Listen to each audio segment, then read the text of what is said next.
Hello, everyone, and welcome back to the all-new Blueprint strategy course, and welcome back to Module 3, Fundamentals for Market Setups. And welcome to the final lesson of this module, Lesson 3, which is seasonality, or what we will call true seasonality. The Bible tells us that there's a time to sow and there's a time to reap. And that is also true when it comes to the world of trading. If you come to think about it, we eat a lot more meat or beef in the summer because of barbecuing and parties and good summer weather. So prices tend to be higher then.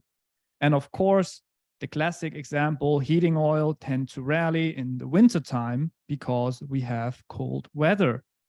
And therefore, we can just assume that there are seasonal influences on what drives price. And in fact, there are a lot of markets that show some very strong and dominant seasonal time periods, or what we will call seasonal patterns. Or in other words, there are certain times of the year when certain markets are most likely to rally or decline.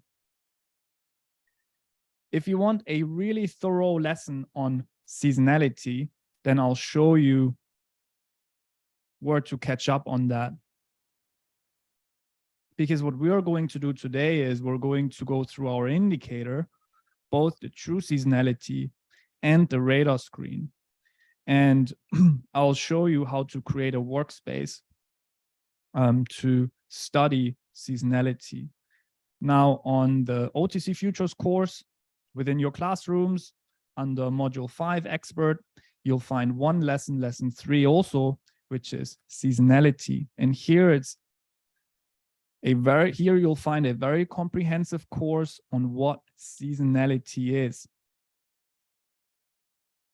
In very basic terms, true seasonality will help us in identifying dominant seasonal time periods or seasonal reoccurring pattern. And there are a lot of people that claim seasonality to be the holy grail. We don't, okay? Seasonality is an invaluable tool, but it's not the be-all, end-all. Yes, usually markets tend to rally and decline about the same time every year, but not necessarily. I wish it was as easy as that.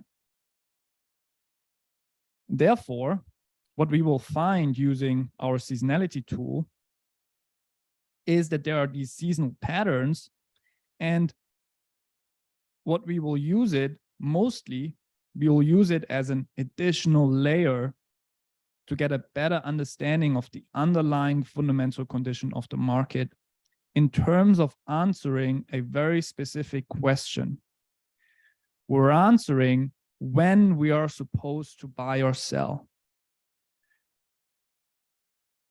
If you look at this iceberg analogy right here, all of our tools and all of our sub-strategies, if you will, they're here to answer very specific questions.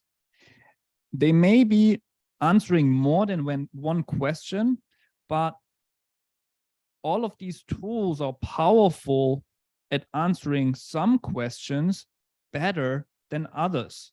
So what we've learned so far is that the COT and the valuation, those are fundamental setup tools. Those are fundamental setup tools because we're answering what can we expect. I'm really emphasizing what, okay? Can we expect a major rally or can we expect a major decline? So what can we expect? What's the fundamental setup? Are we bearish or are we bullish? So what are we trying to do? What do we expect in these markets? That's what we use the COT for our finite markets for, and that's what we use valuation for our infinite markets for. So we're asking what? True seasonality doesn't really answer what we're expecting. True seasonality is answering when we're expecting that move. So if we're bullish and let's say the COT, the commercials are accumulating and they're at historic highs and we're really bullish, then we can say, well, we're bullish, but we know this is not a timing tool. This is more like a setup tool. So the question that's left answering is, well, when is it most likely for that move to take place? And that's what we will then use seasonality. So seasonality is then an additional layer or an odds enhancer, if you will, to answer when we can expect that rally or that decline to take place. So far, just looking at our indicators, we're answering two questions. What are we, bullish or bearish?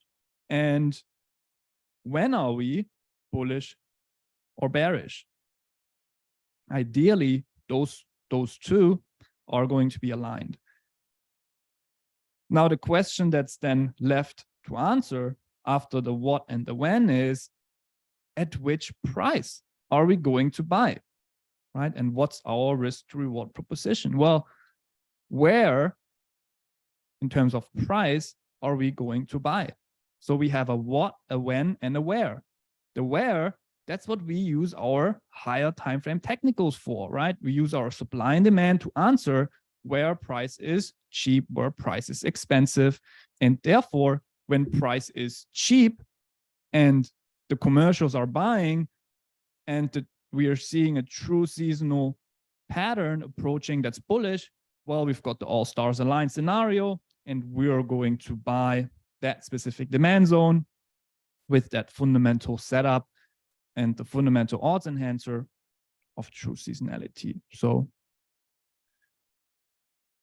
when we analyze our tools, we're always asking different questions. So when I look at true seasonality, I'm not necessarily, and I'll write down some rule cards later on with you guys, but when we look at true seasonality, we're not necessarily arguing the magnitude of the move that we expect, right? Are we, with true seasonality, we're not arguing, are we expecting a major rally or a major decline?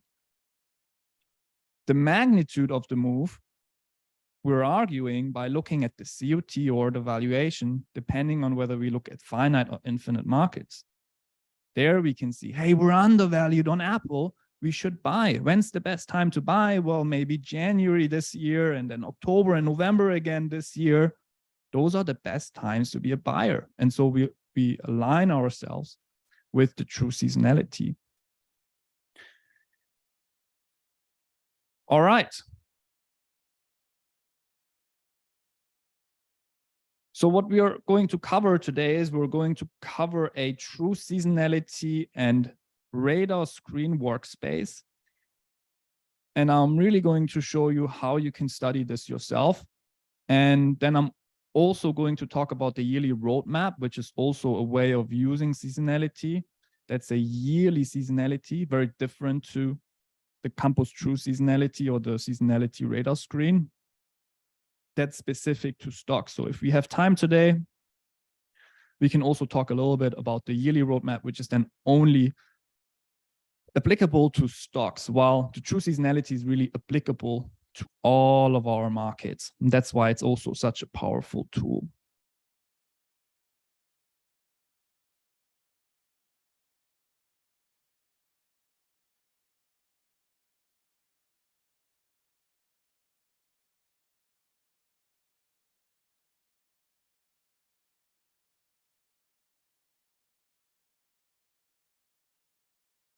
So I'm going to create a new worksheet, and I'm just going to paste one window into this worksheet right here. Okay, so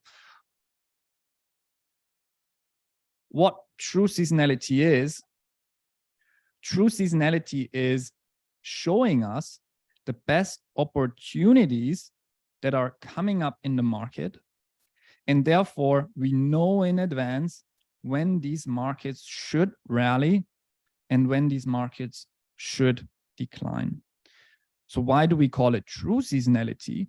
We call it true seasonality because it's updated every day dynamically. And it's based on the real underlying futures data. And it's also not calculated on calendar days, what most seasonality tools out there do. Ours is calculated on trading days of the month, which shows a lot more consistency and accuracy over the years. And therefore, what we can do, and what that white line does here in my window, is we can always project the most up-to-date and relevant future projection of when the next major seasonal lows and highs take place. Let me repeat that once more. We can always project the most up-to-date and relevant future projection of when the next major seasonal lows and highs take place.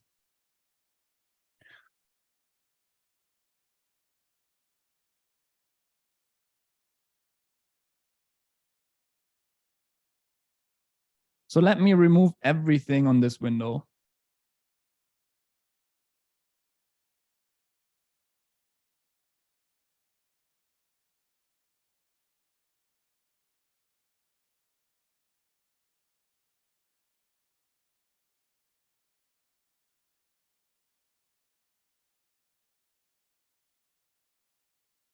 Okay. Here we go.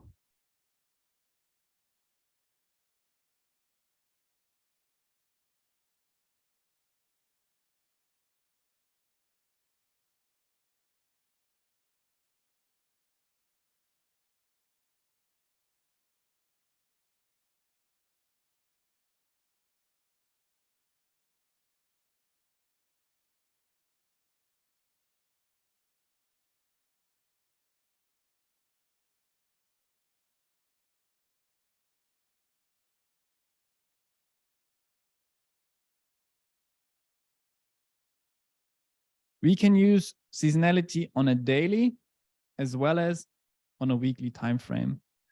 The difference is on a weekly time frame, you look at weekly bars, and therefore you'll get less zigzag within your seasonal pattern. And on a daily chart, you'll get, it works on daily bars, so there's going to be more zigzags based on your seasonal pattern. Because if you look at the week open versus the week close, you don't necessarily have these lower time frame highs and lows, and therefore it kind of smoothens out the curve or the pattern as we look at the weekly seasonality. But we can look at both. I'll show you how to do that. So right now I'm just looking at gold daily chart, and what's going to be important, since we're going to look at a future projection of price, we will need some data, some space to the right.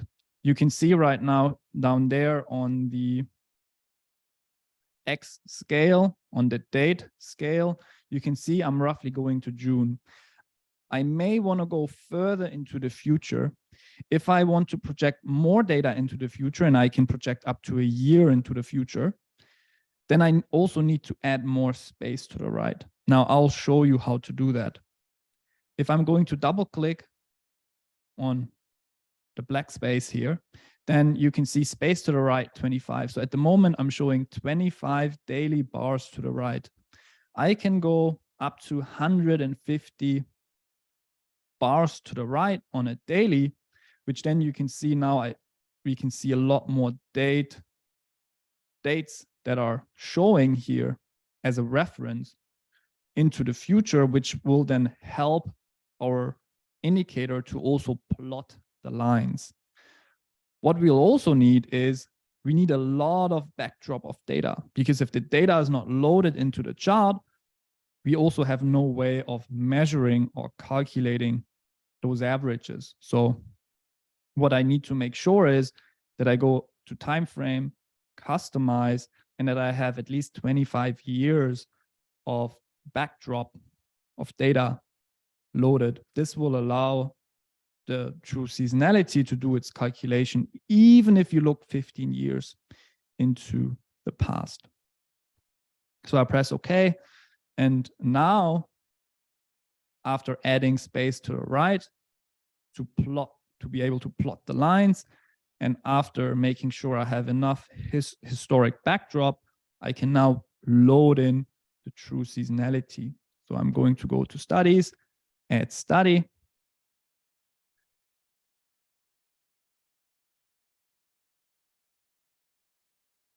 Here we go. And then we can have the true seasonality V1.1 protected V1. That's the one that you should have access to. Press OK. And now you can see that you get a blue line plotted below your chart. Now, eventually what you're going to do, and what I like the most, is to have it plotted within the same chart. And I'll show you how to do that as well. But for today's exercise, I want to keep them separate. Okay, I want to keep them separate. So now we get our beautiful lines plotted right there. And if I'm going to double click on this indicator, I can change my inputs. So right now I'm referencing a 5-year seasonal pattern. Okay, I could look at a 10-year seasonal pattern. I could look at the 15-year seasonal pattern. Heck, I could even look at a 20-year seasonal pattern. And here I can project the number of bars into the future. So here I'm basically saying how much future do I want to have plotted. So I could, since we loaded 150 bars to the right, I could project up to 150 bars to the right here as well. You can see now this would be even plotting all the way to here. So we know, by now we know what to expect. We know that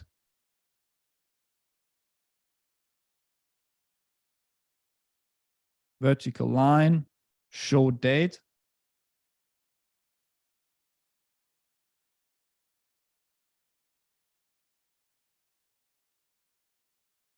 We know that in mid-July, we're expecting a bullish seasonal pattern that stretches all the way into end of August.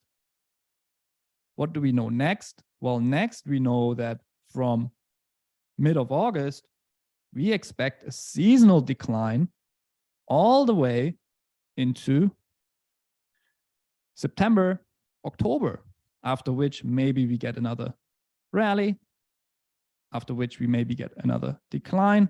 And then we're talking about Christmas time, and from Christmas time onwards, usually what's going to happen is you'll see a mirror of what happened here in December.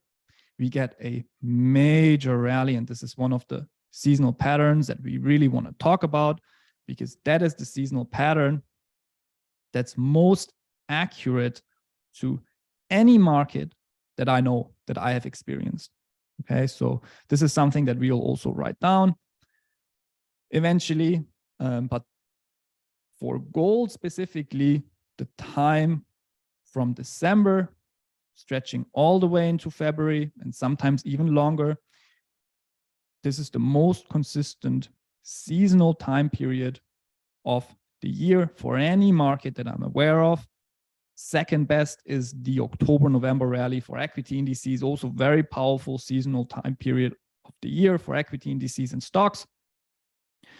So these two are very powerful, but there are a lot more seasonal pattern that we can use. These are just very, very strong examples here. So what I want to look at here with this tool is I really want to look at the seasonal highs and the seasonal lows. Okay, I don't care so much about this. I don't care so much about the squiggly lines, right? About zigzags, because if I get zigzags or squiggly lines, it's very insignificant, the average over the years. We could have some years very strong, some years very weak, or maybe the average year is just, basing We just don't know. But what we do know is that we get a steep rally or a steep decline without a lot of zigzag taking place in between. Those are very strong seasonal patterns. And this is really what we should be focusing on. So this is a very good example. This is a very good example. This is a very good example.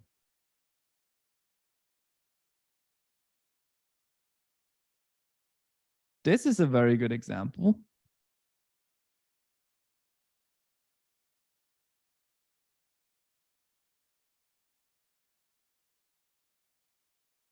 This is a very bad example.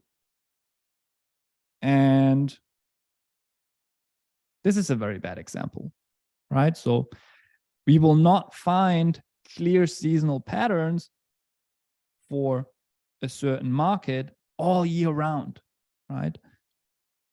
We have to focus on the times where it's very significant, very accurate, and very clear. And here you can see two very clear bullish examples, two very clear bearish examples. And as I'm dragging this to the left, you can also see that the magnitude of these moves, the scaling, adapts, right? So what you never want to do is you never want to play around with this here. You never want to play around with the scaling here, because this will mess up the automatic scaling range. What you always want to do is you just want to drag it to the left, and you want to have it automatically scaled. What's also a very good example here is, of course,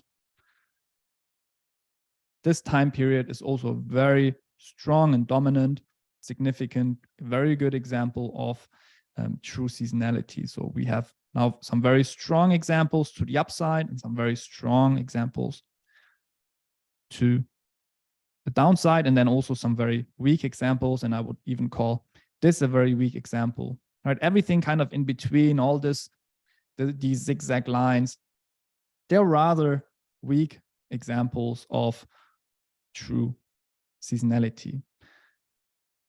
At the moment, it is worth mentioning that we're looking at a 10-year seasonal pattern, okay? And at the same time, what I want to do is I want to really note down some rule cards. The first rule card is that strong seasonal patterns are 5 years, 10 years, and 15 years. Now you may ask, well, what's the strongest? Which one should we focus on? I wish I could tell you. What I can tell you is that we want to look for overlaps on the major seasonal highs and lows. Okay, so how can we check if there are overlaps? Well, what we can do next is we can just go to studies again, add study. It always opens to the left here. I'm just going to add this tool once more, and you can see now this is added right to the bottom here. And this is now showing a 5-year seasonal pattern. So I'm going to change the color of this in, well, first of all, I'm going to look at 150 days into the future. So I also have the same days here. And I'm going to look at 5, and I'm going to change the color of it just so that we are aware that this is a different seasonal pattern. And maybe let's make the lines a little bit thicker just so we can see as well. Okay. So now I have a 5 and I have a 10. What we can see is that those true seasonal periods here, for example, we're getting the same whether we look at 5 years or whether we look at 10 years. Here we get the same whether we look at 5 years, at least from here to here, we get the same whether we look at 5 years or we look at 10 years. From here to here, we get mostly the same whether we look at 10 years or at 5 years. And so that tells us that the seasonal pattern is reoccurring year after year after year, and that there's a high significance. If I was just looking at the 5, then I'm not really sure if there may have been one year that is an outlier here somewhere that may have caused the markets to, that may have skewed the average a little bit. But if I see that, hey, I can see that on the 10 year, I can see that on the 5 year, hey, it's not just, it can't be an outlier. It has to be consistent rallies that are taking place over the years, regardless of what average I'm going to look at. And so now we look at the 5 and the 10. What I can also do, just add it once more. Now we're going to look at the 15 one.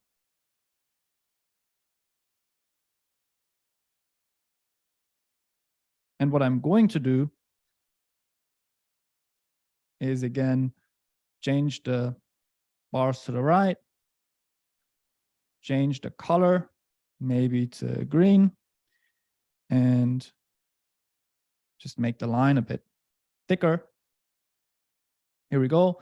And now I can potentially align also, well, what's going to happen if I look, again, 5 years further into the history versus the 10 year. So here I can see on the 15 year, it's more like the best pie point starts to be here, just one day before Christmas. That's always what we pray to you guys, just before the Christmas time. One day before Christmas is when we want to buy gold. What about the other seasonal patterns? Here to here, it's very accurate on all of those. We can see that also within the chart displayed here. Also this year, we got a nice little rally up just in price. And then also here on the 15, it's not as, doesn't seem to be as strong as for the 5 or for the 10, but it's good enough, right? And then where it gets tricky is on the bearish pattern. And now we can see that on the bearish pattern, only the 5 and the 10 show some clear bearish movements. And on the 15, we don't really see that. So if we were just to look at the 15, and if we weren't to look at the 5 and the 10, we may be missing that there may be some new seasonal pattern in place that has recently formed, and that may be accurate as we go forward into time. Okay, so what then we can also do is I could now go to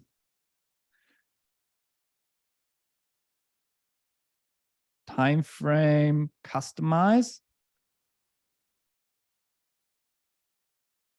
and scaling, and now my symbol I could hide. Okay, if I'm going to hide my symbol, what I can do now is I can make those seasonal charts just a little bit bigger.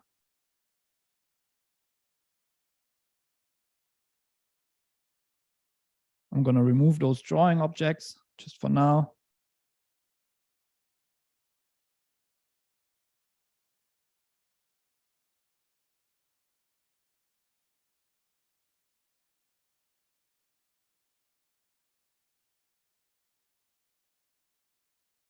And what this will now allow us to do is for each product going forward to really study the best times to buy and the best times to sell. And what actually makes the most sense is if we start at 5 at the top, and then maybe we have a 10 here, and then we have a 15 down here. So if we are, for example, right now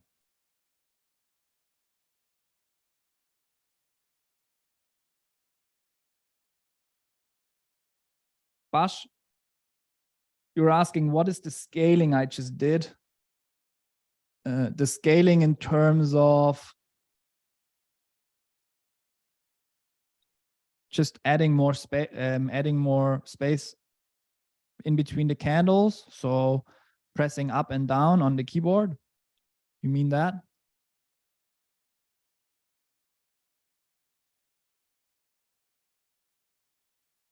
Or removing the chart itself?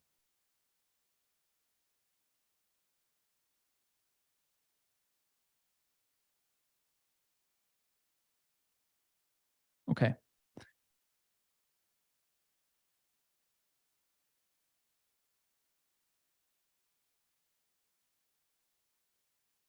On the indicator itself, the scaling should always be on automatic scale range.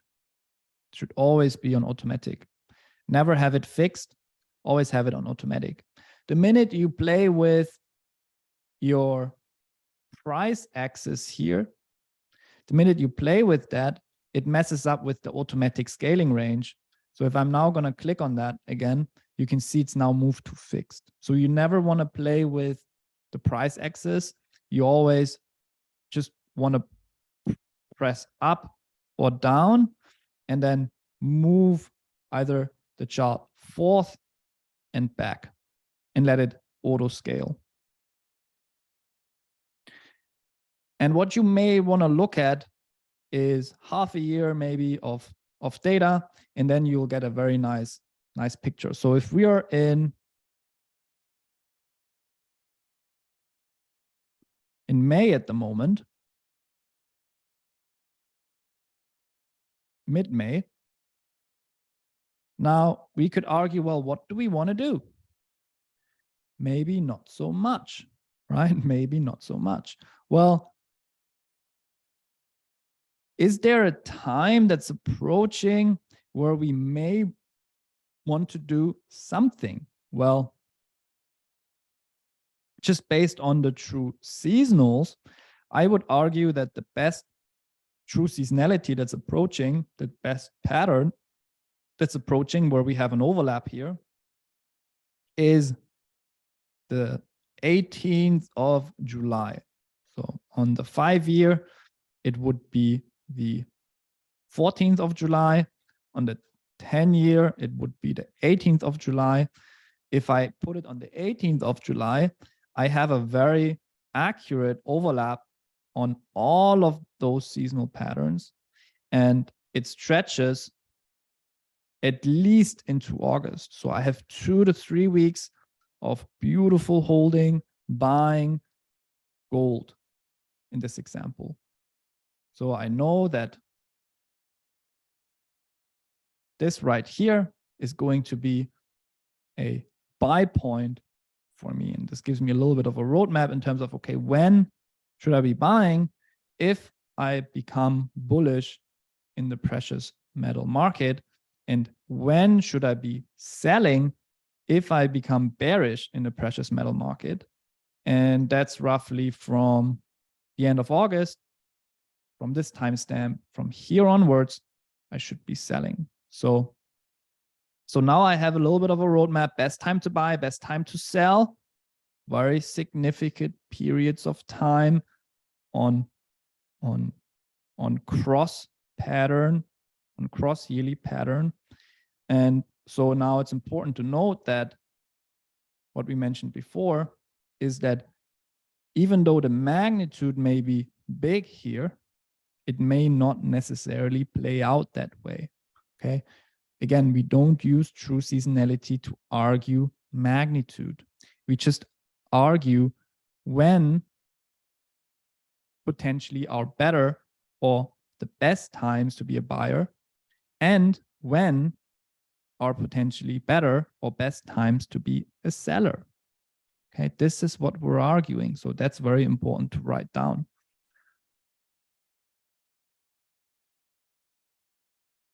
So seasonality is not indicative of the amplitude of the move. Rather, the COT or valuation would be better for that.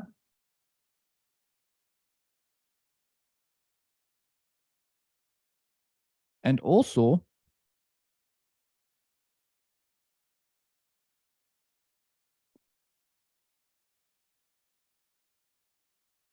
seasonality argues when are better or best times to be a buyer and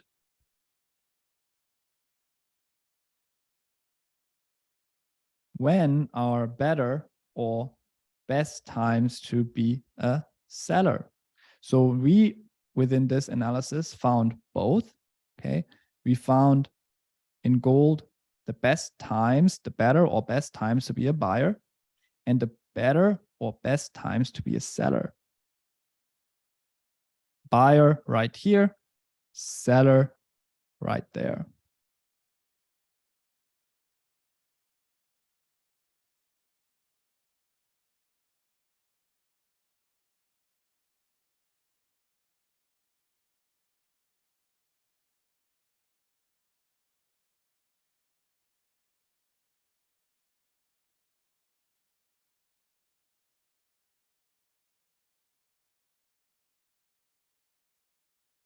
Now we're going to copy our radar screen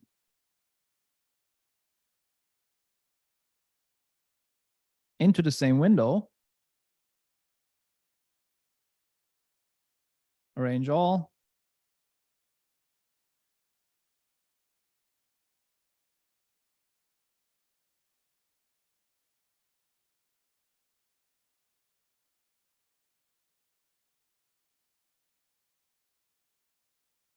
And we will link them. These two are linked already. So that means now that if I want to find the better or best times to be a buyer and the better or best times to be a seller for the Dow, I just click on the Dow, and now I can study the true seasonality. So already what I can see here is, ooh, what is this rally that is coming up? What is this seasonal low that is coming up here? Well, this is starting from end of September, October, right? So if I look at the 5-year, it already starts in end of September, also aligned with the 10-year. If I want to align it with the 15-year, then I have to go to the 9th of October. Also here, probably very much aligned. So that is the best time for us to buy when looking at the Dow Jones. So already I know I can write this down. I can have my vertical lines here so that when I look at this, I know exactly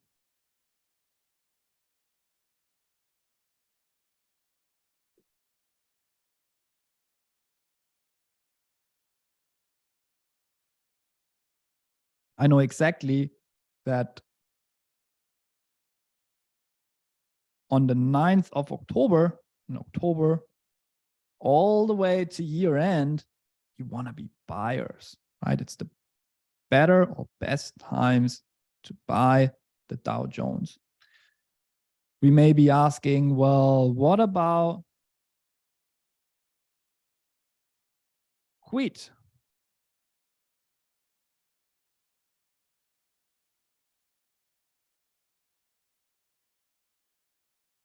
So I could now do the same thing. Where are we in wheat? We're in May. What do we expect to happen? We expect maybe a little bit of a rally, and then there should be a very sharp decline from June onwards. Very bearish seasonal pattern, very bearish seasonal time frame where all the years, the 5, the 10, and the 15 are aligned, which make this a very potent, a very significant or dominant seasonal pattern because there's alignment regardless on what average you take a look at.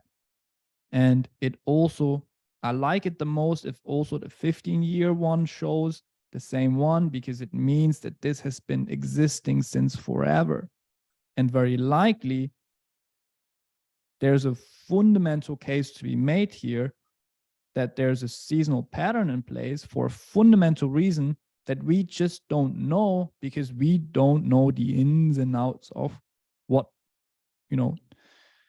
what drives wheat prices fundamentally apart from commercials. So if during that time in June, the commercials are distributing, then what are we going to do?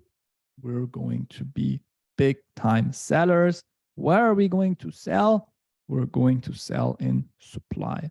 So what commercials are selling? Great. We want to sell. We're bearish. When? June seems to be a very dominant seasonal pattern. Great. Gives us a roadmap, stretches all the way into July, gives us some time as well.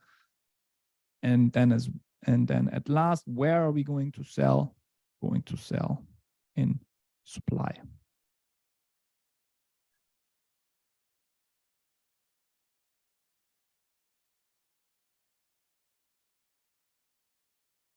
Now, lastly, what we can do now as well,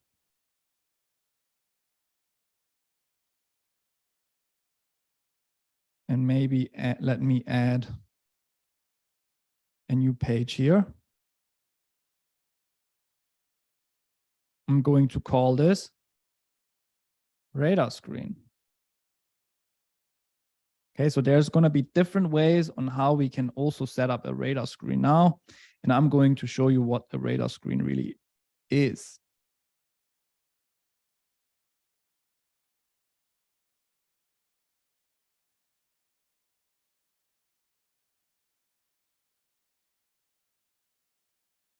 Let's start with gold, because gold we just looked at.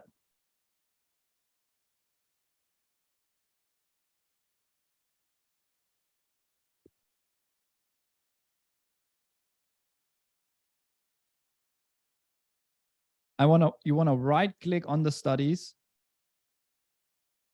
edit all studies. And what you want to do is you want to remove all of that nonsense. And what you want to add is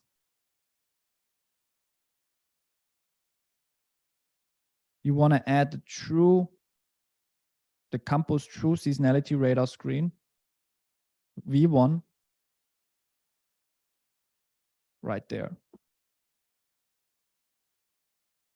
Okay. So now you can see this little red dot there. This means that if you see a red dot here, it means that you have to change your time frame on all of your symbols to daily. Okay. So now you get a TDOM 1 right here. This refers to the first trading day of the month, whatever the month is that we would be looking at. I could add another @GC here, and now you can see it automatically populates a 2 here. You could also click on this, Control-C for copy, Control-V for paste, and you could see we get 4, 5, 6, 7, 8, 9, 10, all the way to 23 before it then starts at 1 again. This means that there's up to 23 trading days within a month. Remember, these are trading days. These are not calendar days, okay? We're not looking at 30 calendar days. This would be very deceiving if we look at seasonality, because what if that falls over on the weekend? We look at the trading days, and there are up to 23 trading days depending on how long that month is specifically. So these are your trading days of the month. They're stretching from 1 to 23. They're auto-populated, and then they'll start at 1 again. That means that now I could look at silver at SI. Oops.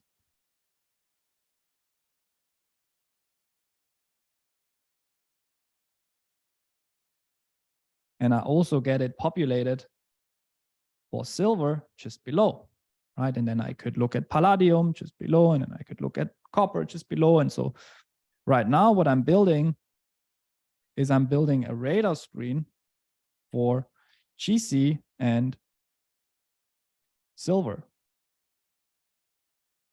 And there's many various ways on how you may be playing around with this radar screen. I'm just giving you some examples on what you can do, and then you can go all out on it and create whatever you want to create for your favorite markets. Now you want to go to studies. Well, first of all, I may be aware that you can see you may not be able to see this very well. So let's go to settings, page, and let's just make the headings and the grid values just a little bit bigger here. Otherwise, you probably don't see this very well. Okay, so now on the top, you see M1P1, M2P1, M1P2, M2P2, M1P3, and so on and so forth. What you want to do is you want to go to studies and edit just our true seasonality indicator. And here you get exactly those inputs. So we're getting the months 1 and the months 2 that refer to M1 and M2. Okay, months 1, months 2. So we could always look at 2 different months back to back. For the most part, we only want to look at 1. Okay, so for example, what months do we want to look at? Let's say we're closer to July. Okay, we're closer to July, and we really want to find the best entry and the best days for us to be buying in July based on this very bullish and dominant seasonal pattern right here. So what we then would do is, we could do this for every month, is we edit the studies, we put in a 7 for July, right? Because this is a July. So we want to really look at the month of July. We don't really care about the month 2. We will hide this in just a second. And then here I can see years back 1, years back 2, years back 3. These are your P1, P2, and P3, basically your seasonal patterns, 5-year, 10-year, and 15-year averages. You could look at 10, 15, 20 as well. Doesn't really matter. And then at which point do we show a green at 60%? So basically what we're going to do, I'm just going to tell you in a second. Let's just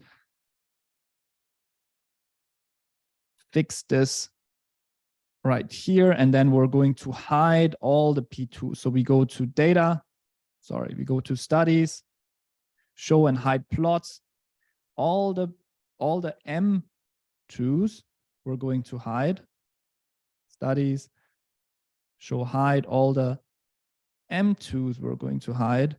And then again, all the M2s we're going to hide. So now we're looking at July. And we're looking at a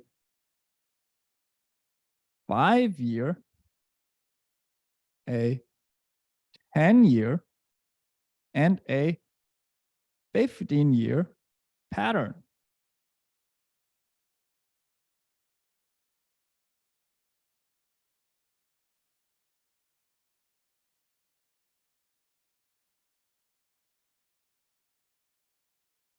Okay. So what we can see now is that the first trading day in July, there's a 67% likelihood of that day to close bullish. Okay, what does 67% mean?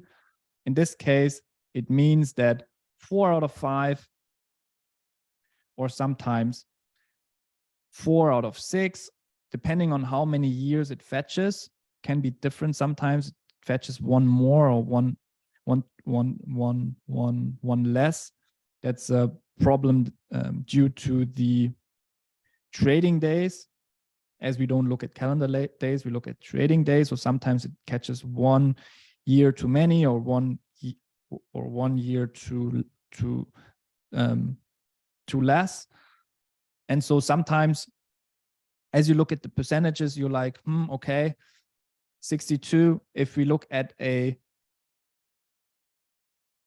10-year pattern, right, then a 62 doesn't really make sense. It should be a 60 or right, a 60, then it would be 6 out of 4 years were bullish basically.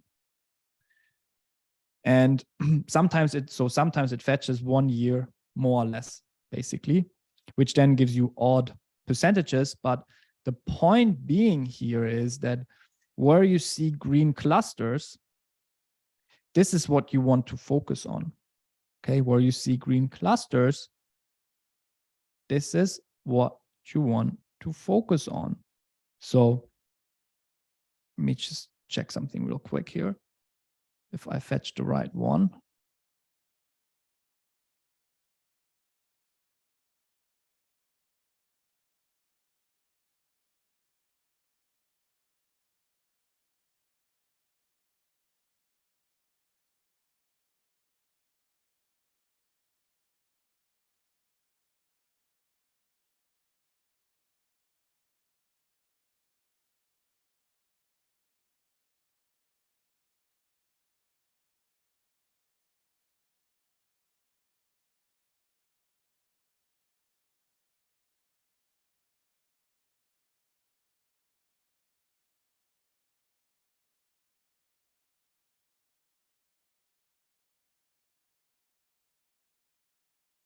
Let me try and fetch this one instead. Oops.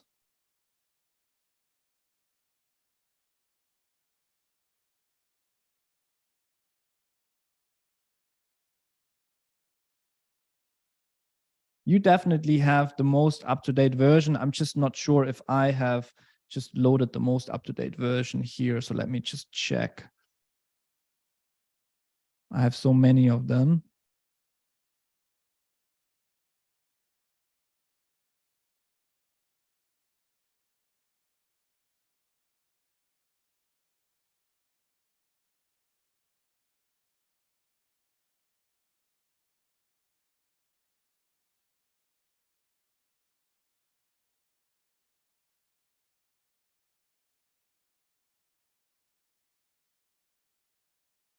No, it's not the one. The problem with TradeStation is it doesn't allow me to increase this box right here, which is super annoying. So just hang on with me for a second.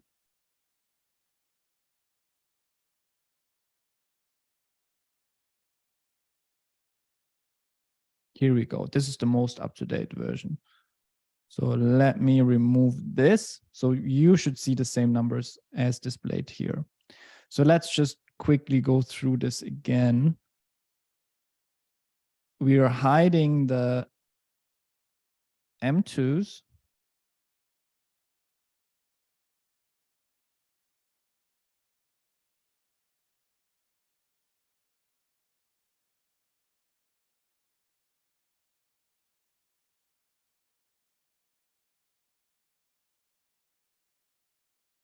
And editing the inputs, we're looking at July 5, 10, and 15. Here we go. This looks a lot better now. So now we're looking at July. We're looking at 5 years, we're looking at 10 years, and we're looking at 15 years. And we're looking at how many of those years are bullish days, green days, versus how many days of this month are within that first day, second day, or third day are bullish or bearish days. So this is a measure of whether that specific trading day of the month was bullish or bearish. So when we see green clusters, like here, for example, we get a 60, 60, 80, 80. On the 5 year, we know that based on the last 5 years, there were mostly bullish days for gold in July. But where it really catches my attention is towards the end of the month, starting maybe from the 16th, we're getting 80, 60, okay, one bad day on the 18th, but then we're getting 100, 100, 100.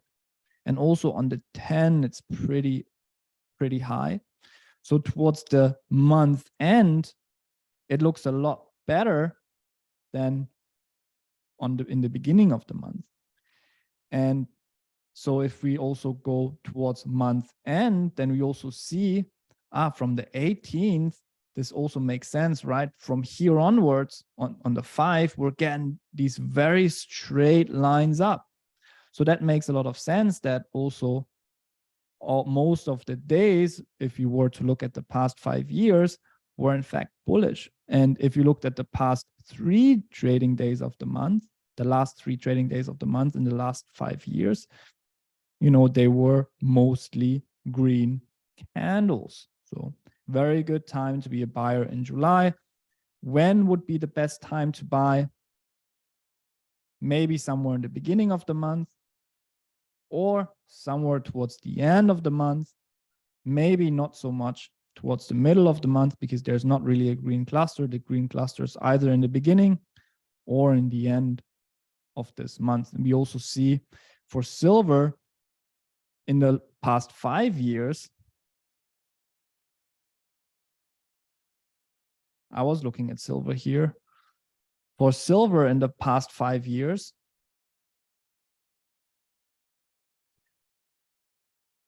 I get very consistent rallies every single day.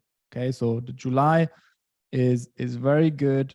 And in terms of then picking out the best day, the earlier the better, right? In this case, there's not really a green cluster that we can work with because all of this is basically green. And so there's not really better days than others. Well, there is the 80% days, the 10 and 11, and the 15 and the 16. So these seem to be here also 90% on the 15-year, the 10-year average, so 90% here. So these seem to be very, very accurate days to be a buyer. 15th trading day in silver, what do we want to do if we find a lower time frame demand zone? Well, we better want to buy this, right? So this is one way of looking at this. We can pick out the days that are the best. What if we're on the 19th trading day for gold in July and we get a little bit of a dip in gold? Well, we better buy in demand, right? What better days to buy than on those days where you see a very high accuracy in the past that we got consistent rallies. So if in the past 5 and in the past 10 years, on the 19th and on the 20th trading day of July, I got 7 out of 10 rallies, then this is a very consistent time for market rallies. And so it makes sense that when it gets to those trading days, when we get closer to those dates, we definitely want to buy daily income zones. In terms of the true seasonality, what it will tell us, the true seasonality will tell us potentially bigger setups. And then the radar screen will potentially tell us, okay, can we zoom into this and fine tune based on maybe a lower income trading strategy, a day trading strategy? When are the best times to buy within that very bullish cycle, within that very bullish pattern? So within that very bullish pattern, I may be buying in the beginning of the month, and even better towards the end of the month is even a better time to buy gold or silver. So this is one way of looking at it. And, you know, we could add the S&P here as well.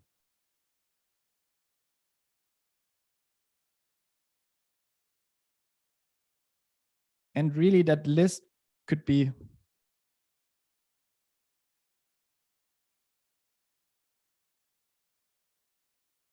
as long as you want it to be. So now we're looking at S&P in July. Whoa, look at this 100% rally on the 3rd of July based on the past 5 years. 8 out of 10 on the third day in July, 60% on 15 years, do the math.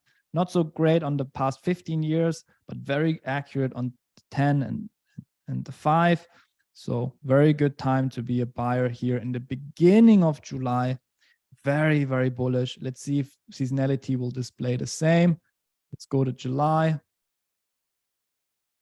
June, and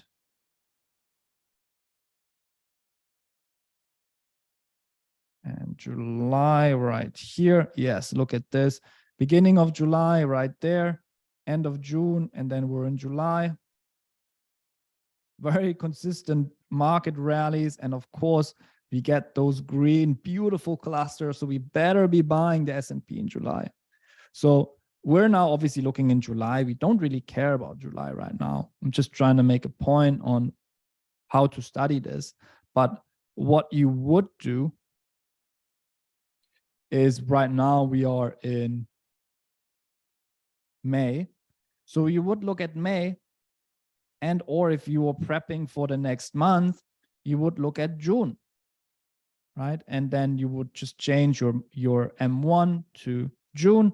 And now you would get all this data for June. And then you see, okay, the first trading day on S&P, let's stay away from the S&P. But then from the second trading day of the next month, we really want to start to buy, maybe for 5 days or so, look to take some profit and then reevaluate. And then towards the end of the month again.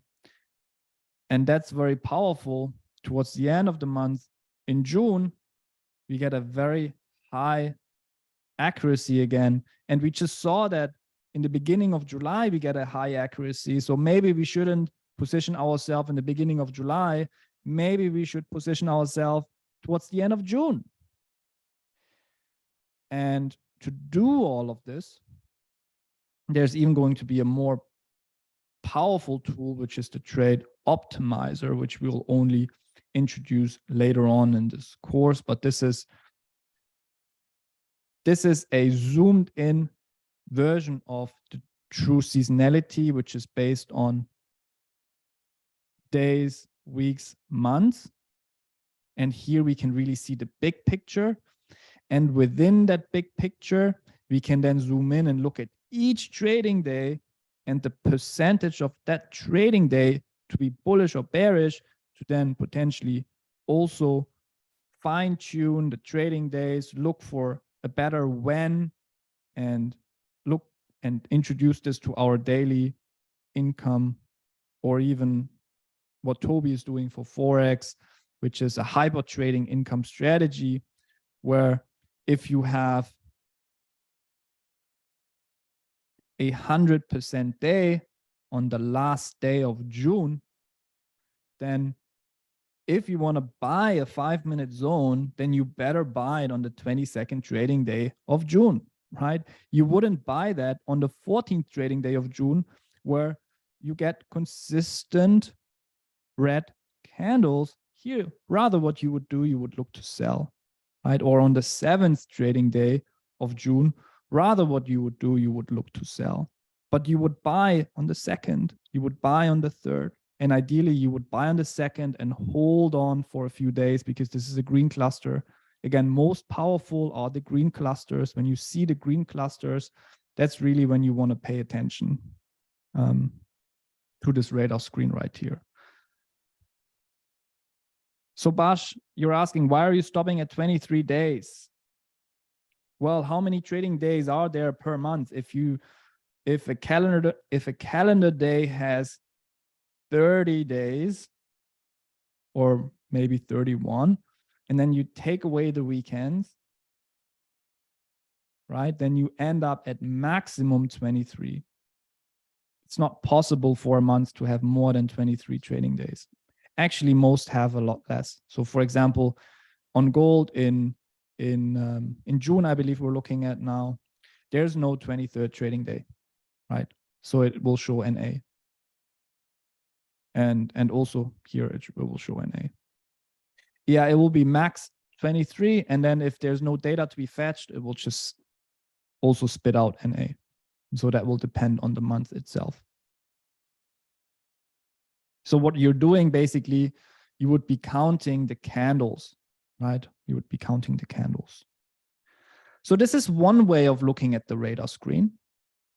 And this is a market-specific way to really understand and study a market of looking at the radar screen. But we could also use the radar screen to get a glimpse of the entire market overview or our watch list. Let me show you how we could do that. So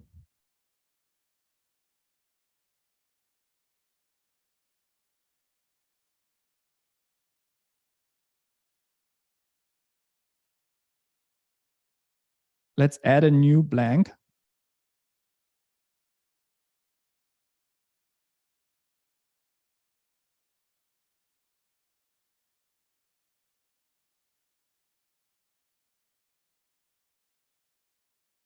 So let's create a radar screen for our watch list. Okay. So what I'm going to do is I'm going to copy all of our watch list.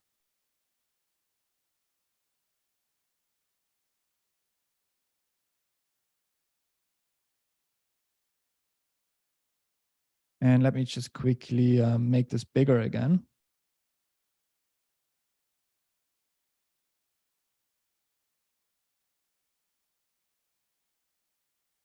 I'm going to remove the headers. It's very important. Well, actually, I wouldn't have to in this case. I wouldn't have to remove the headers. In this case, I really don't have to remove the headers. Let's just leave them in. Okay. So now again, studies, edit all studies, remove all this nonsense. We don't care. Add our radar screen. Okay. We see the red dot. What does that mean? Well, we need to go on a daily time frame. Okay, it's loading. And what you can see now, right, there's this default setting of, okay, it's going 1, 2, 3, 4, 5, 6, 7, 8, 9, 10, 14, 15, and so on. And then it starts from scratch. And I have these headers in between, which means they also we're counting rows here basically, which means this layout here really doesn't work for me the way I want to look at this. So let's say, for example, where are we now? Today is the May 17th.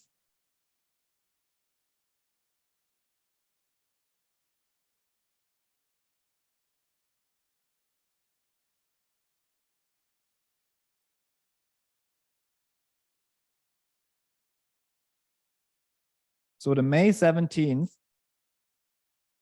we need to check what trading day we're in at the moment. So how you would measure that is you would go to the first trading day. So we're on the first trading day right here on the first. So 1, 1, 2, 3, 4, 5, 6, 7, 8, 9, 10, 11, 12, 13. So today's trading day is trading day 13, and tomorrow will be 14. Now, what you have to really keep in mind here, and that's a TradeStation bug, is that if you go to time frame customize, the radar screen will always be based on your local time. The radar screen it will be impossible for the radar screen at the moment to display exchange time. Now, if you're based in the US, then anyways, you're based around a time zone where your local time zone is the same as the exchange time zone. But if I change this to local, then what you see is if I'm again counting, so this is the first day, 1, 2, 3, 4, 5, 6, 7, 8, 9, 10, 11, 12, 13. I'm on also here the 13th trading day, and then tomorrow is going to be the 14th trading day. So local and exchange, they may differ depending on what time zone you're in.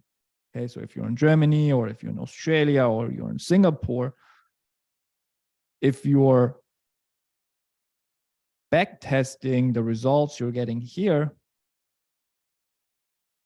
against an exchange time frame, and your exchange time frame may be different, your local time frame may be different than the exchange time frame, then also there can be a 1 to 2 day offset of the results, right? So when you want to backtest the radar screen, what you want to make sure is when you backtest it, that your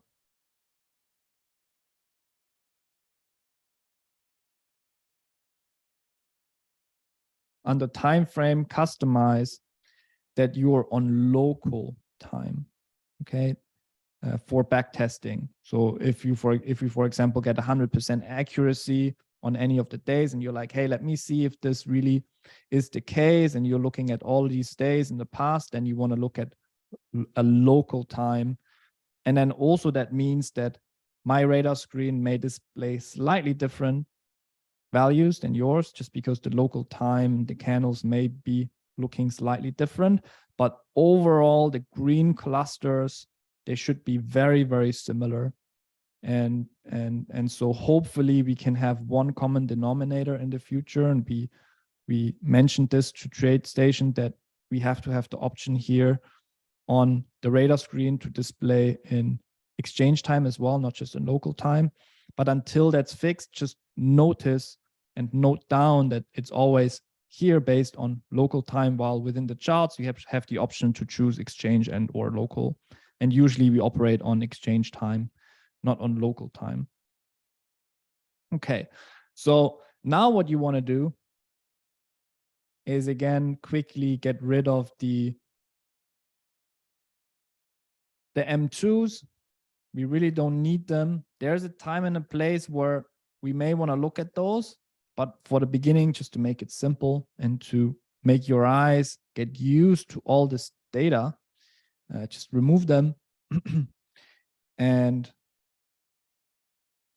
edit the strategy. And now here we can put in 13 or 14, 13 for today or 14 for tomorrow. For what month? We're right now in May, so we could look at 13.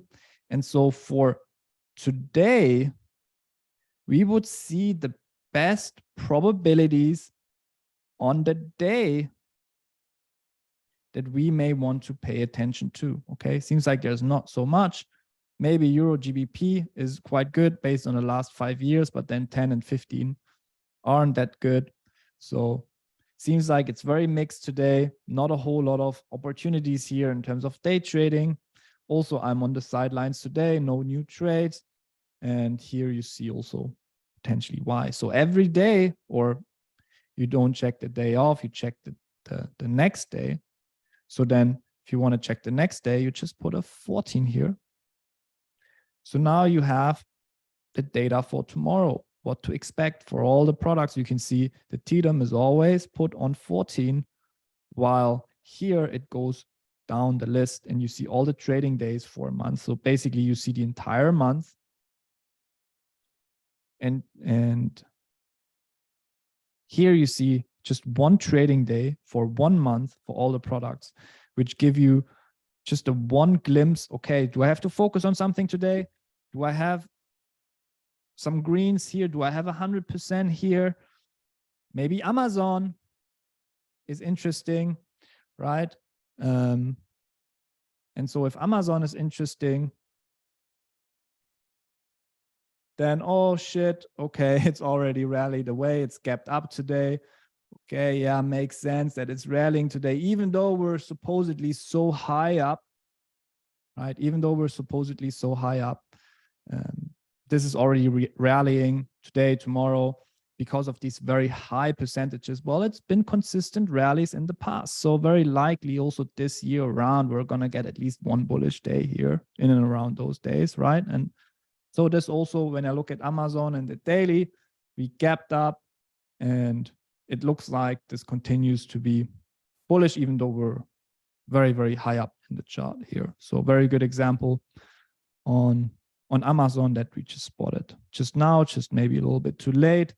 And what you really want to do is you want to have a habit of always checking one day in advance, right? What do you want to do tomorrow before you go to bed, when you do your analysis, and then it's the 14th, and you're like, okay, today is come and gone. Let's check what's happening on the 15th. And then you can see, hey, maybe there's something happening on the New Zealand dollar. Maybe we can focus on the Mexican peso, the Japanese yen, maybe on gold, right? Maybe on gold we can focus on tomorrow, maybe on silver. So this already gives you an idea of what you really want to look for, right? And it kind of narrows down, if you are into day trading or daily income trading, it narrows down your window of opportunity. You don't have to screen 20 markets every day. You just screen the markets where you see a high accuracy on that specific day. So Kata, you've got a question. The logic also works for the non-green, therefore bearish numbers. Absolutely, right? Non-green or low numbers then are bearish, because it means that most days are red candles. Yes, in fact, that's true. And your second question, are we just focus solely on the green clusters? No, absolutely. You're absolutely right. It also is true on the other side, that for the dollar on that day, and it makes sense, right? On the euro on that day, it's mostly bullish days, and then on the dollar on that day, it's mostly bearish days. So that very much makes sense. And then if the dollar is bearish on that day, then gold and silver are bullish on that day. It also makes a whole lot of sense. And then the New Zealand is very bullish on that day, again, against the dollar, a bearish dollar.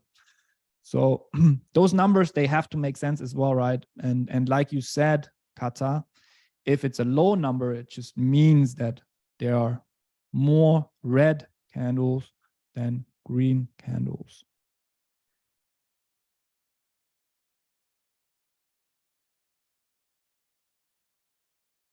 So now you have a radar screen watch list. You can screen always the day off or the one day in advance to really wrap your head around what market may be setting up best based on true seasonality. And you have then the radar screen entire monthly picture, where you then find within that entire month, okay, where may I be able to find green clusters? So that's then more into, okay, maybe more than daily income, maybe more like a weekly income strategy that's aligned with true seasonality, giving you a very good picture of what you want to do for those specific months and days and years. And then for the years, we would be talking about the yearly seasonality on stocks.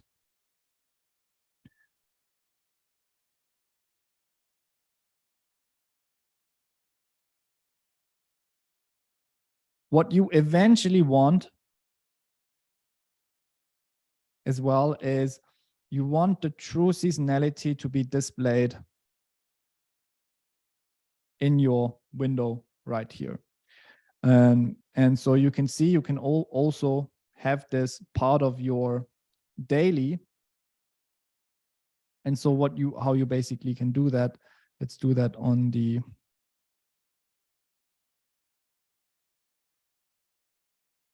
blueprint. Maybe we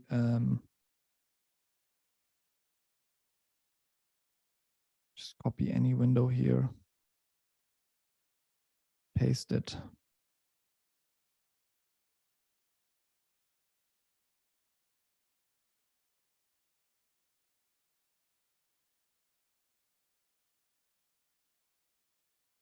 So now we have a daily chart.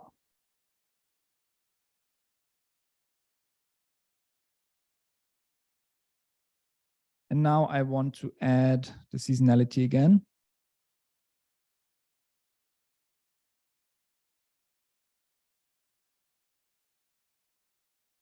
and I got an error. And so the error says, this study attempts to reference too many bars to the right of the chart. Please adjust the properties of the study. Okay, so what did I not do? I didn't add bars to the right. I only have space to the right. I only have 10 bars.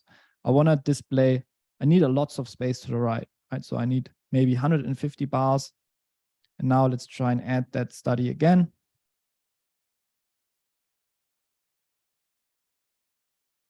Here we go. Now it's displaying.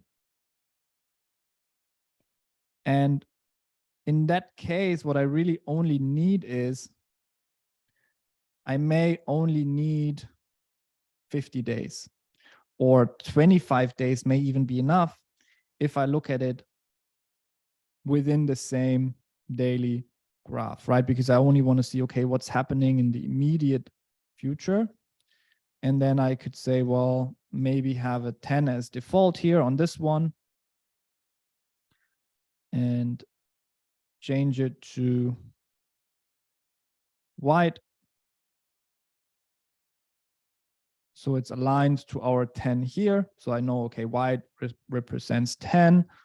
And now what I can do, I can just grab it, drag it up, and then say, okay, use the left axis. And now it's on top of my chart.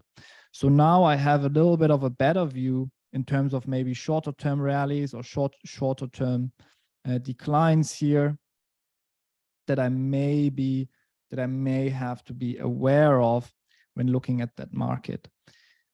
What you then can also do, if you want to put it down again, you can just double click on it, double click on the indicator, and then go to scaling, and then just use the subgraph too.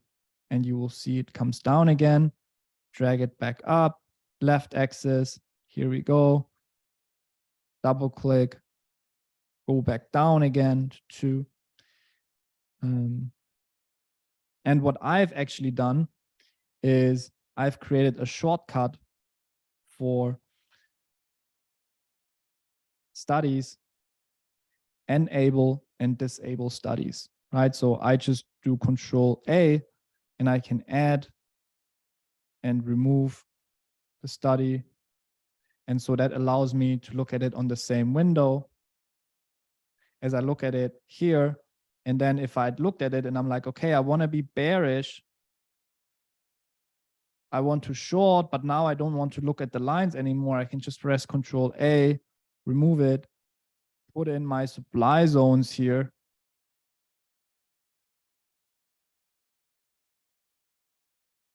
And okay, do I want to short?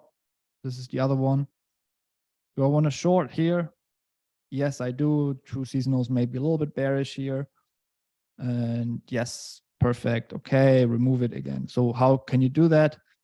By now you should know how to make hotkeys.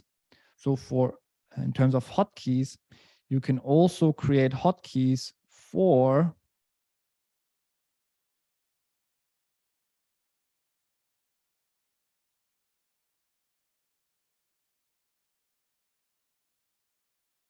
I believe it was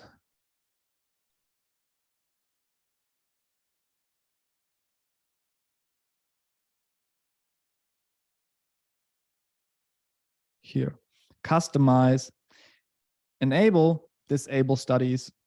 You can see I have a Control A here, which means that if I press Control A, I can simply get them on, turn them on and turn them off without always having to go studies, add studies. And anyways, you don't want to have them layered up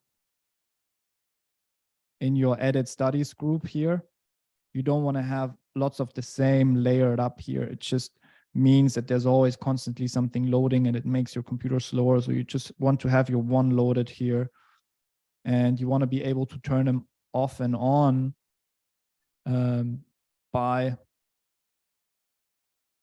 just keyboard combinations, right?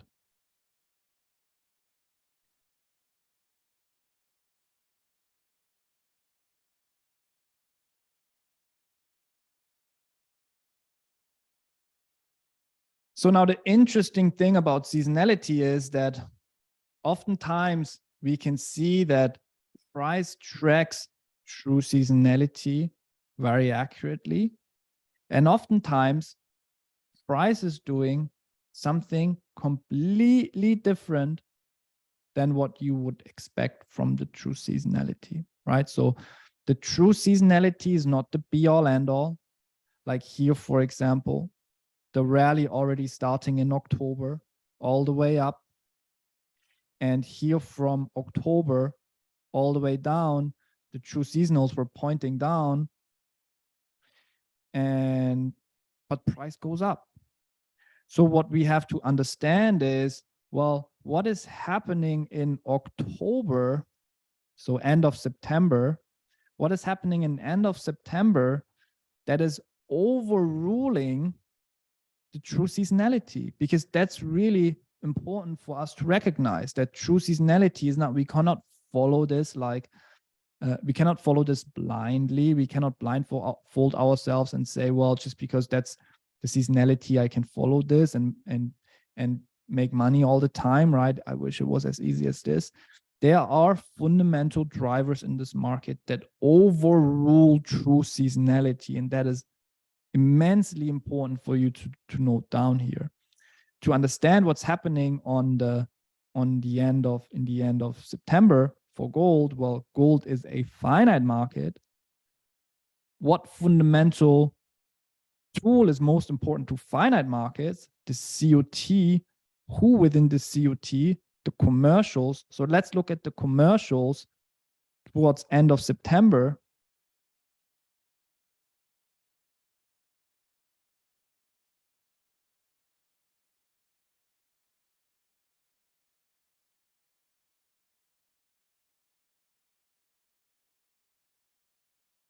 End of September, 30th of September, right here. This is then October. So we are touching the yellow line. The commercials are touching the yellow line. So what does that mean if the commercials are touching the yellow line? Well, if the commercials are touching the yellow line, what you want to do? You want to buy with the commercials, right? So what we can do, for example, here is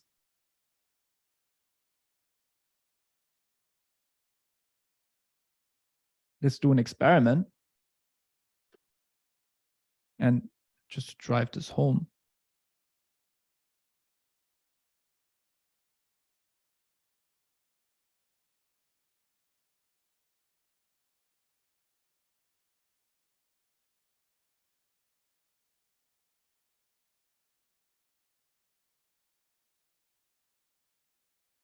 Let's go back in time to also then include the seasonality and see what the seasonality is telling us at that point.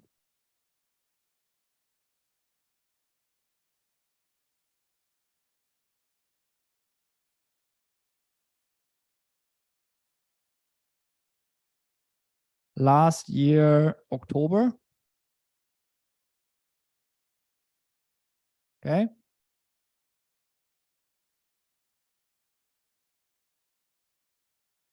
Last year, October.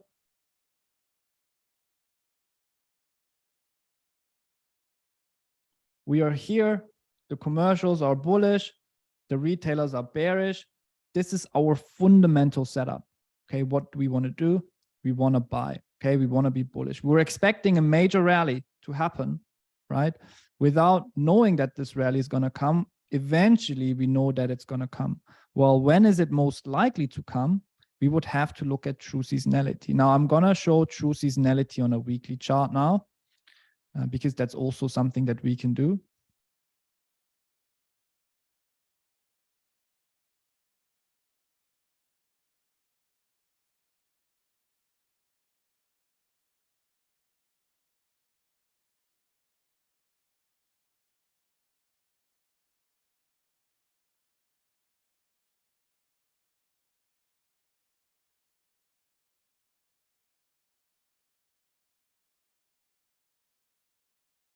So here we can see that what the true seasonals are pointing towards is they're pointing towards a decline very, very clearly.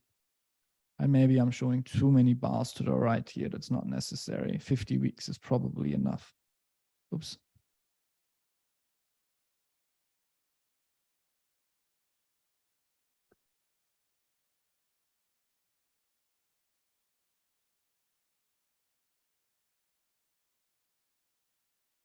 $50 is probably enough. We look at the 10-year average.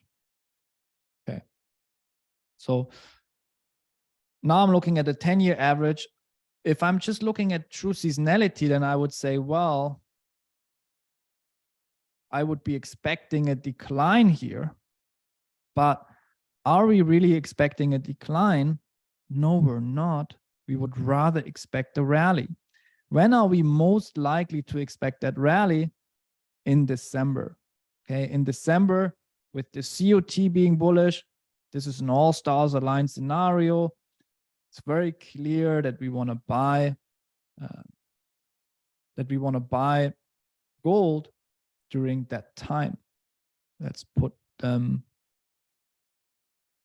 into subgraph 3. So we know that in December we want to buy with the bullish commercials.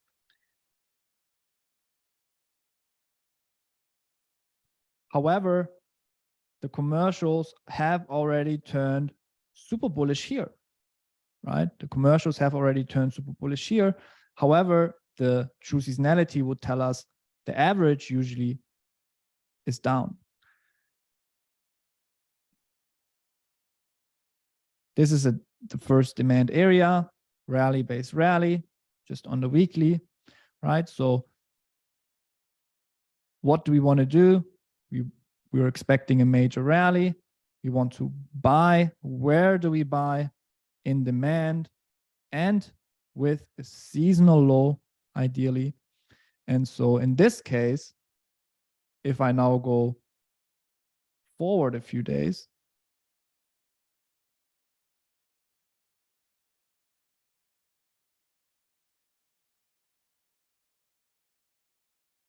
or just 1 month, let's go 1 month. Price is going rallying, and then it's going deep inside the zone. Okay, we're getting closer to our buy point, right? We're getting closer to our buy point.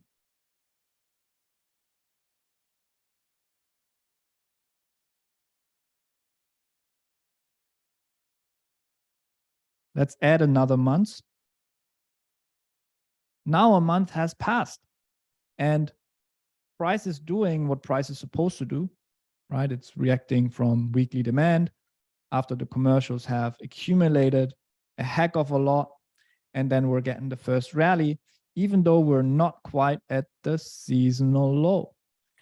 And you can also see that now the seasonal low has adjusted slightly to the right.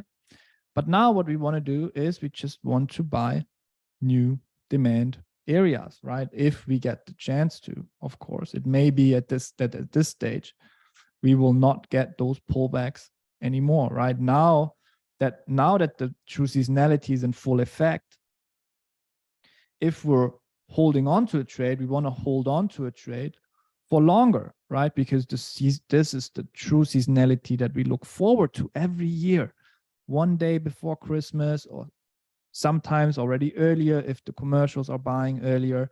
We want to look to buy precious metals, and this just comes around every year. For the last 10 years, ever since I'm trading, this is one seasonal pattern that I've not missed out on trading once. All right, so you always have to look for that specific pattern. Is also why I'm spending so much time on this, because it's one of the most powerful and dominant pattern there are. So now we can look forward again in time. These windows always open to the left here, but it doesn't matter. Let's add another month. End of December.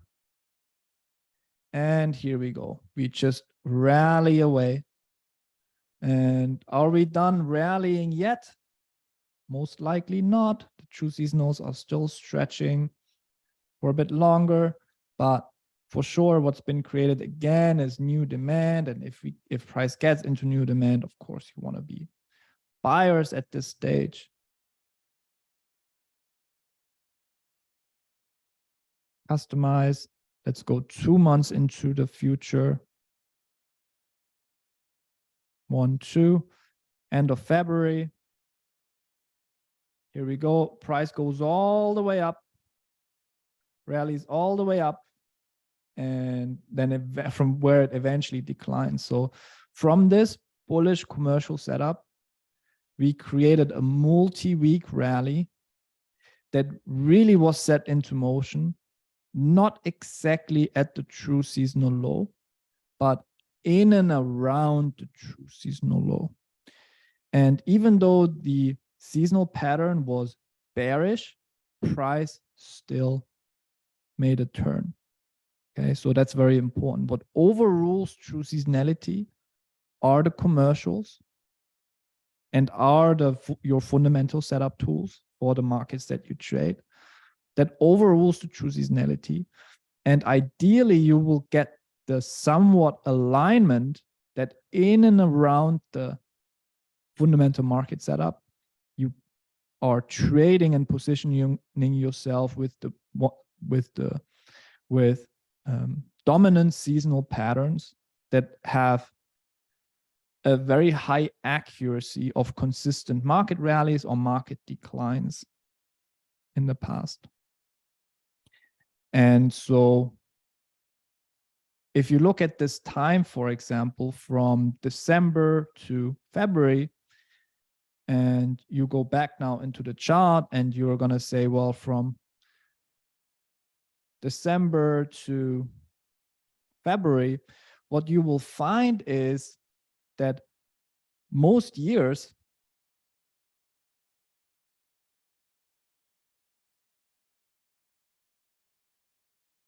December to here, not so much, right? Here, not so much, just a little bit.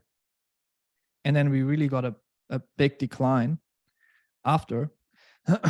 And so if you now look at this, where we got a major rally, and you look at this, and you look at this, and you compare the three, where we would have to argue, well, the seasonal time period is more or less, it more or less stays the same. It changes over time a bit. Here is on the 18th, then it's on the 17th, then it's on the 25th. So it changes over time a little bit, but the overall timings, they're the same, but we don't get consistent rallies, right? Well, here we got a pretty nice rally. Here we got the best rally, and here it didn't work out that well. So we have to ask is, what's the difference between here and here? Well, the difference is here the commercials came from a historic 3-year extreme, and the retailers are caught on the other side, fundamentally bullish, aligned with seasonality. And here, look where the commercials are. The commercials are distributing and the retailers are buying.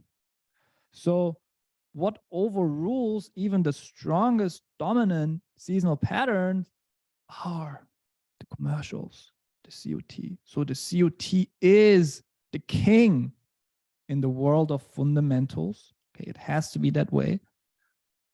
And seasonality is not the be all end all, but it's an invaluable tool. It's so helpful in terms of determining a roadmap, getting confidence, understanding when are better times or best times to be a buyer.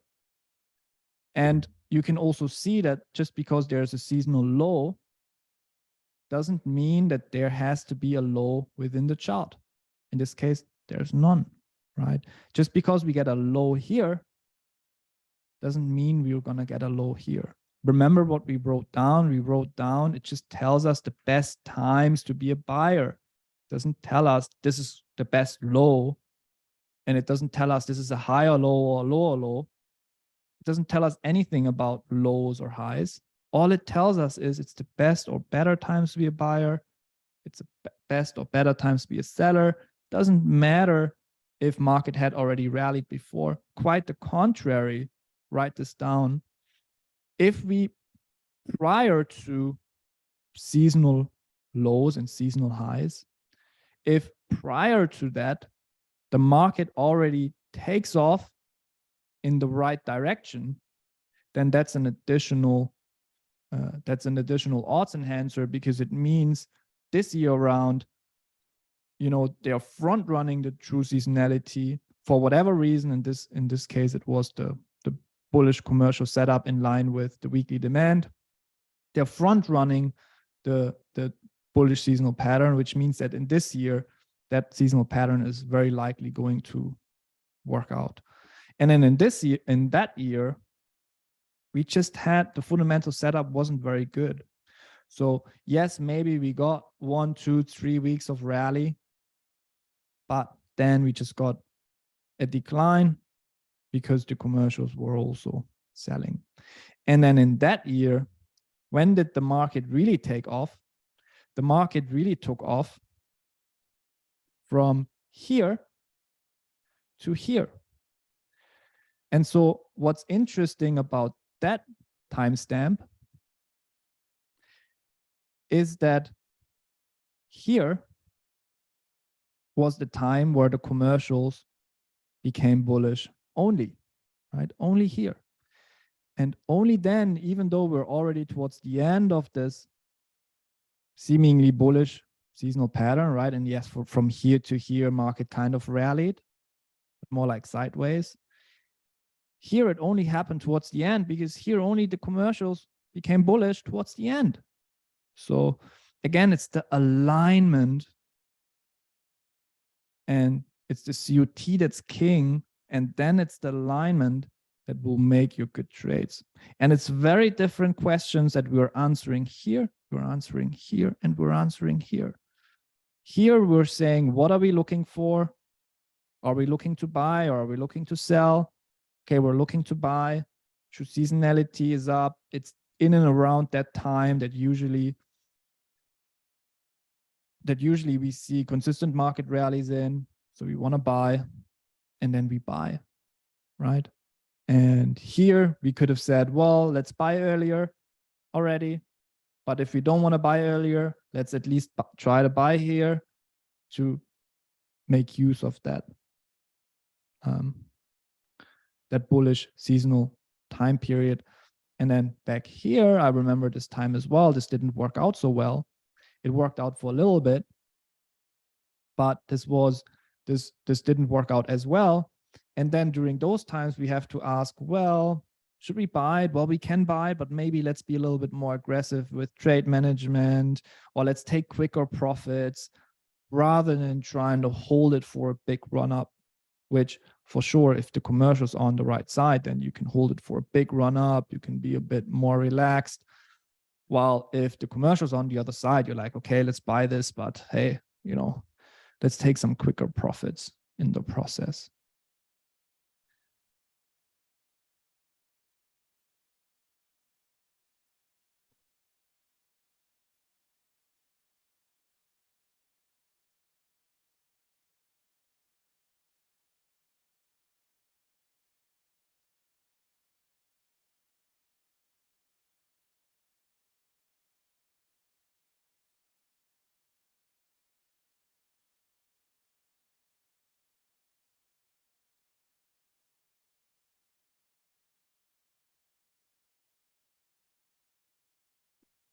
So in case of our cheat sheet now, right, when we look at gold, which we just looked at, where is it?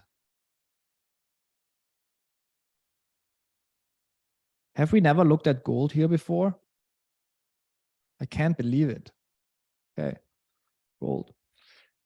So what did we say? We said commercials is our primary tool. Of course, it's a finite market. The non-commercials, we don't care that much. The retailers, they're our odds enhancer. And what else is our odds enhancer? the true seasonality, because the true seasonality is great, it's invaluable, but if the commercials, as we just saw, right, if the commercials are not on the right side of the trade, true seasonality is just a line in the chart, right? It doesn't tell us anything. But if the true seasonality is up and the commercials are buying and the retailers are selling, hey, whoa, right? Hold on a second. These are the trades we have to pay attention to. So we could note down that COT is king, and that December, January, February must buy. Okay. And if aligned with COT. So for gold, if you want to become a good gold trader, then these are the best setups that you can find. When is the COT aligned with true seasonality, and then the market timing just becomes another topic where you're just going to say, okay, how am I best going to approach this, with supply and demand or with price action? And how am I best going to get in and out of the markets based on visual formations, supply and demand, price action, hammer candles, or eventually also the trade optimizer.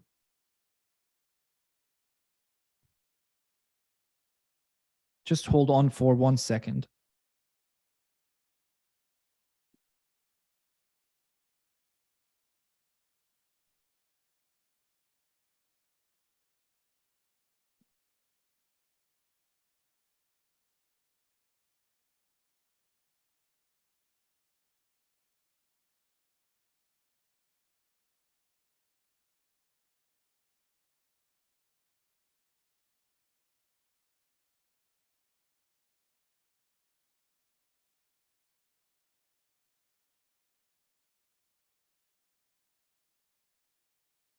All right, can you hear me again?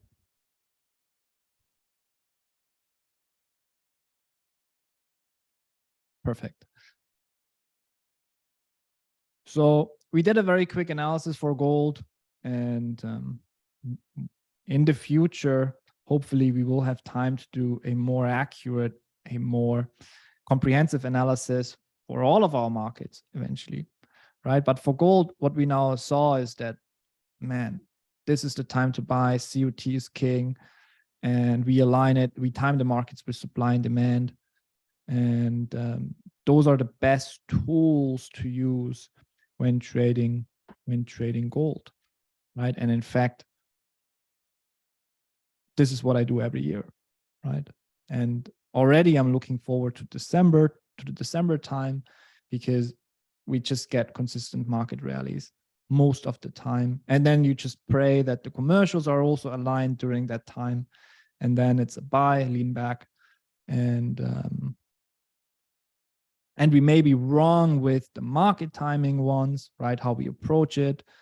But in terms of forecasting the market, that's some of the strongest setups there are. Now, there's another very strong setup, and this is what we were going to end it with, which is Dow Jones, right? And so for the Dow Jones, we're looking at interest rates, and then we're also looking at true seasonality.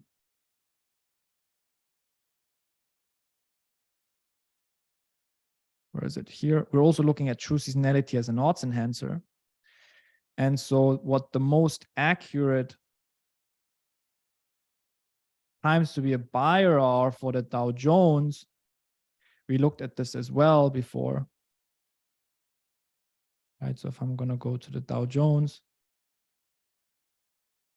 the most accurate times to be a buyer is the October timeframe. Okay, October timeframe. So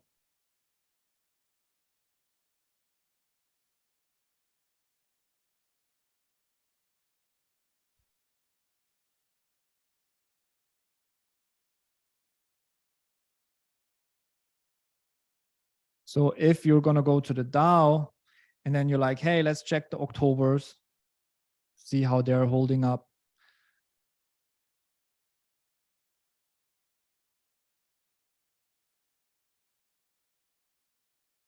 This is October 2022, last year. Wow, right? Look at that. Well, here's where October starts. And so October 2022.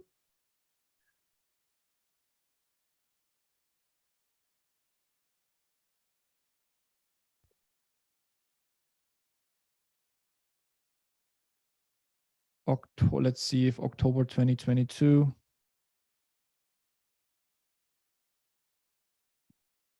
Right, so 2022 on the 5-year, end of October, on the 10-year, end of October, and then on the 15-year, 12th of October of 2022, best buy point. Okay, beautiful buy point. And so, of course, let me get that window up again here. Of course, that was also a beautiful buy point here last year, and most years it is, right? Most years it is. October, also here, beautiful buy point in October, right? Beautiful, stretching all the way into year end. This is 2021. Now let's look at 2020.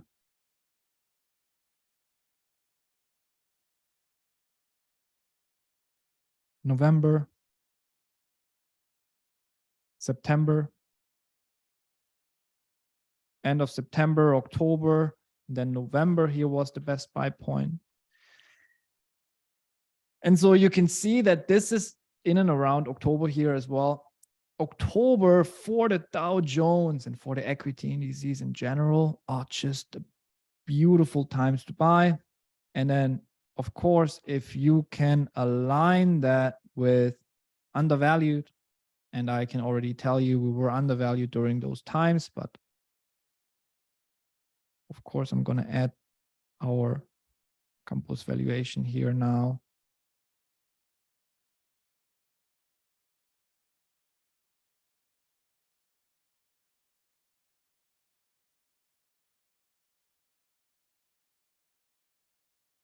Right, so undervalued in October, you better be buying, right? If you don't buy, if you don't buy here in October undervalued, then the market is not for you, basically, right? So here as well, November undervalued, we just have to buy, right? We just have to buy. Here, we're not quite, are we at 30 or are we at 10? Now look at 10 here. Here we're close to undervalued, but not quite. Nonetheless, October timeframe, major rally in this market as well. So here, this would be good enough, right? And then if here we're overvalued, then we go with our sets of rules, which means Dow Jones, 30 and 10-day cycles, trend following, 13-week cycles buy. So anyways, we only use the valuation for trend following. We don't use it to determine the end of the band. We don't do that. We have shown that it had very low accuracy in our study. And so if you look at this, if we combine it and we're like, hey, we're overvalued within that uptrend, do we really care knowing that it's October? No, we don't, right? We're not. This is not as powerful of a buy as it was down here, right? And of course, you can see the magnitude of the move is so much greater than the magnitude of the move where we get a little bit of a rally and then we get that decline right back, right? Right back to those lows again. And so the magnitude you can see is much better when the valuation is aligned, but nonetheless, we don't look at overvalued when we are uptrending when we're uptrending. So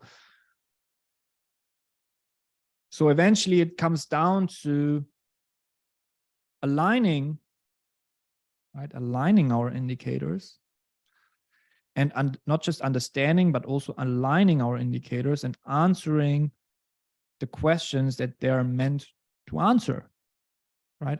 For example, I'm not going to look at Dow Jones valuation on a 10-day cycle to then call a counter trend trade. We're just not going to do that. But if we get undervalued in October,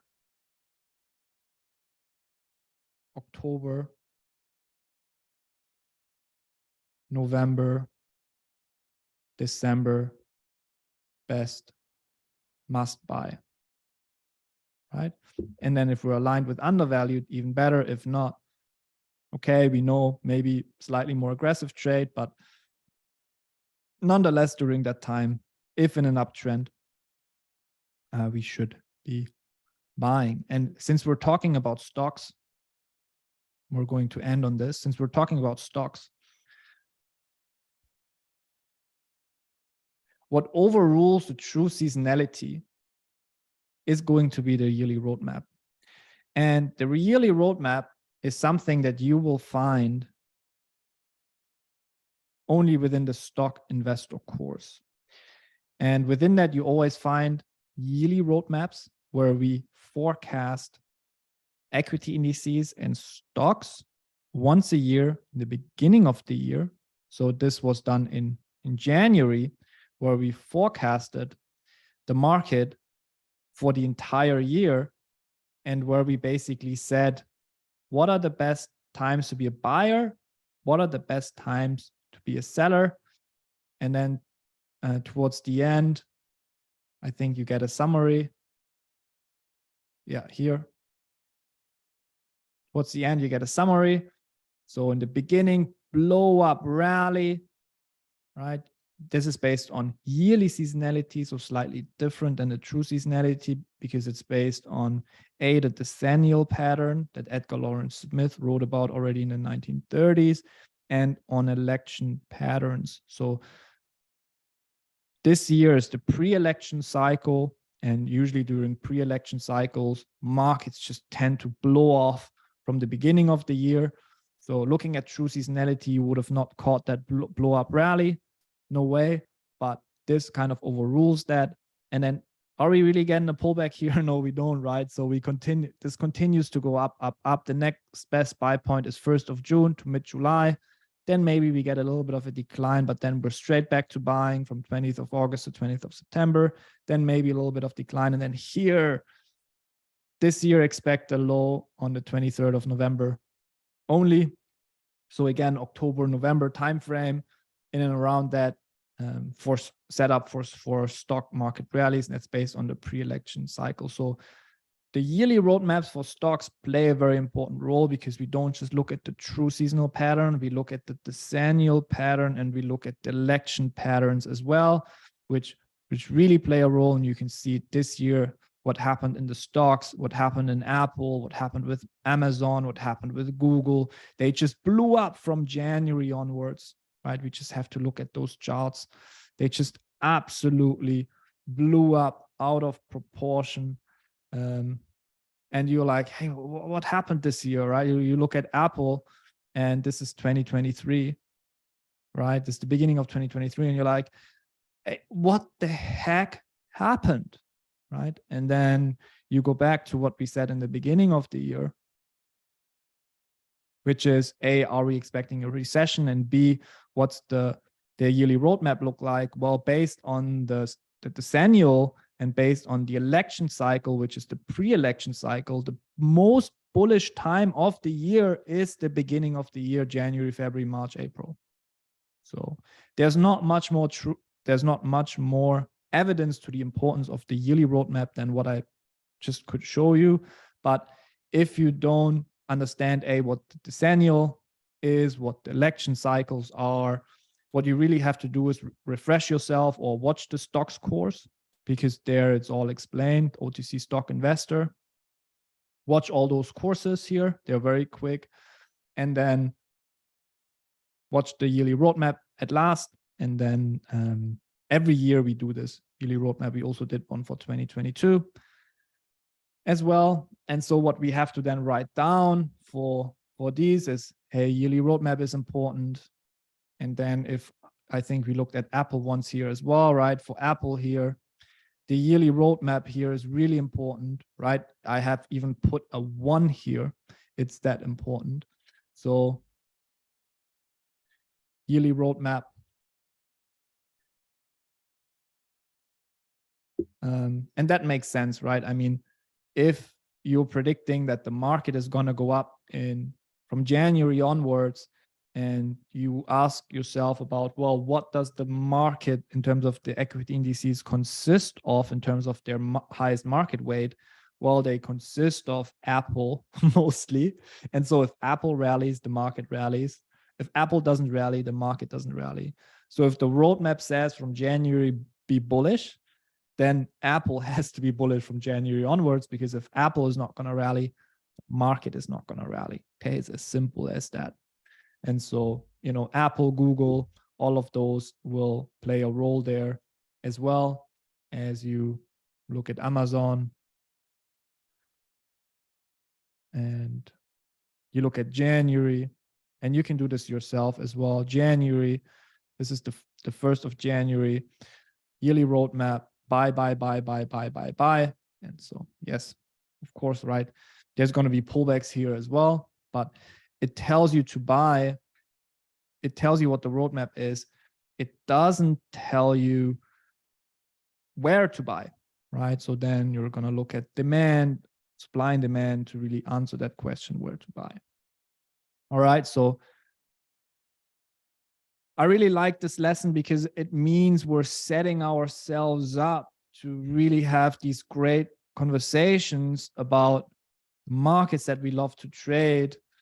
And rather than continuing to isolate certain strategies, certain indicators or forecasting tools or technical strategies, rather than isolating them, let's try and figure out how to best use each of those tools for what they're meant to best be used, right? And very important is always going back to the question, what am I trying to answer? Am I trying to answer the what, major rally or decline? Am I trying to answer the when, seasonality? Or am I trying to answer the where in terms of price, supply, and demand? All right, that's it from my side. Thanks for staying until the end. Feel free to hang on and stay around. If you have questions, I'm going to stop the recording here. Thanks again, and ciao.